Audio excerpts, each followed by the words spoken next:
Dear student, Assalamu alaikum. I hope all of you are fine by the grace of Almighty Allah. I am Mohammad Shahjahan, Assistant Professor, Department of Accounting, Milestone College, Uttara, Dhaka. Dear student, this is our lecture 3 on chapter 8. Dear student, you know this is cash book. Dear student, after this lecture, you will be able to determine the cost of office equipment. You can able to prepare double column cash book.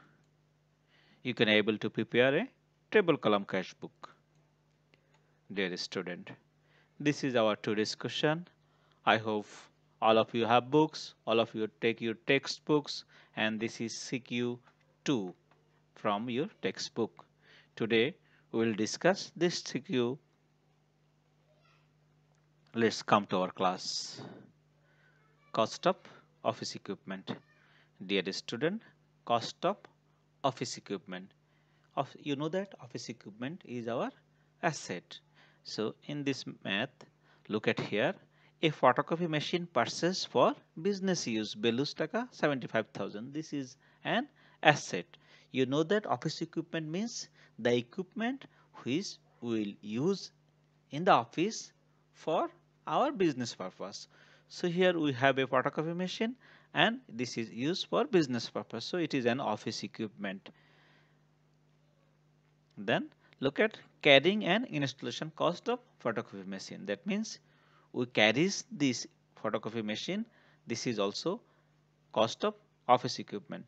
Dear student, a general people will say that the cost of office equipment is 75,000. But we know in accounting we told that if we does any expenditure for any asset, that also be part of that asset. That means you buy this asset 75,000 and whatever extra expenses, carrying cost, it may be packing cost, it may be installation cost, it may be insurance premium, it may be tax, VAT, etc. All will be the included of cost of office equipment. So in this question we see that photocopy machine purchase for 75,000 and for carrying that machine and installation of that machine we have to pay taka 3,000. So total cost of office equipment is 78,000. I hope all of you understand. Dear student, our next question is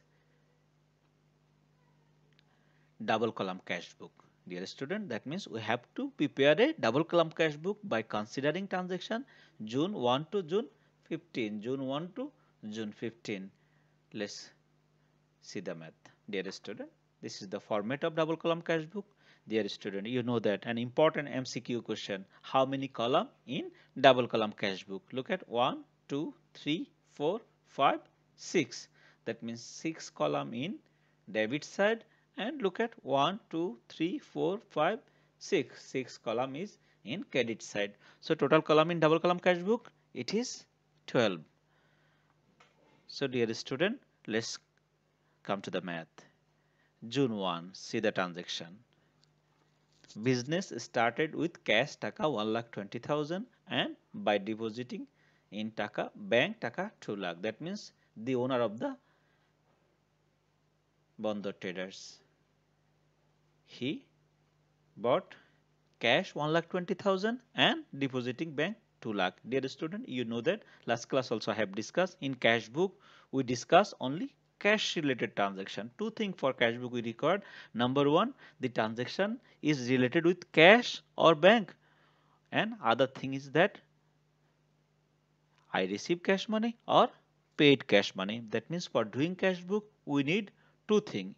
Number one, it is cash transaction. If it is yes, then second question is that I received the money or paid the money. If I receive, it will be in the debit side. If I paid, it will be in the credit side. So look here, we receive cash money from the owner 1,20,000 and bank balance 2 lakh.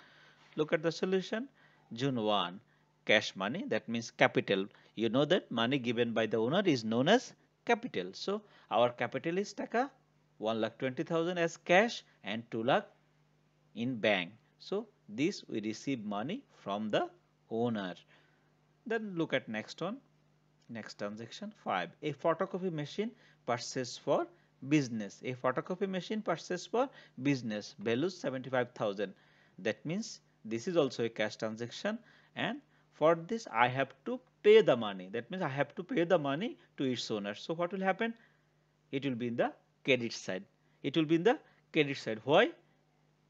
Because by this I have to pay the money. Earlier I have received the money from the owner.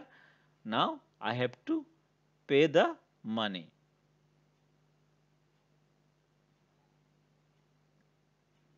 So look at purchase office equipment 75,000. Purchase office equipment 75,000 and in cash in the credit side. Dear student, now buying goods 1 lakh from Janata Traders and paid 20,000 in cash, 30,000 by check. Look at this transaction. You purchase goods for taka 1 lakh and you paid 20,000 in cash, 30,000 by check. What about rest of the money? 1 lakh. That means out of this 1 lakh, 20,000 you paid, 30,000 you paid. That means 50,000 you paid, and rest of the 50,000 is on credit. So that 50,000 is not our headache for this cash book, because earlier I have told you that in cash book we will record only cash transactions. So buying goods 1 lakh is not our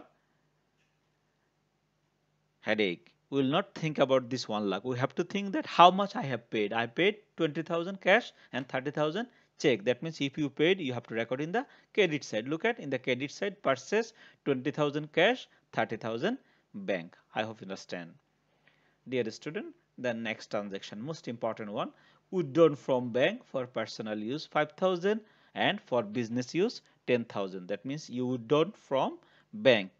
Dear student, if you withdrawn from the bank for personal use, that means money decrease from your bank account, so will be in the credit side. But if you withdrawn for business, of course it will decrease your money from bank, but as well as it will increase your cash money. If you withdraw for business, what will happen? You have to pay, your bank money decreases, but your cash money, it will increase, because it will brought in the business. So look at the solution, dear student. 9. At first drawings 5,000. That means owner has taken this money, and then contra entry cash. That means from bank money decreases and in cash money increases. This side you know that this side it is receipt side, this side you payment side. So from bank this two money 15,000 paid, but 10,000 come in cash. It is for business. Then next transaction.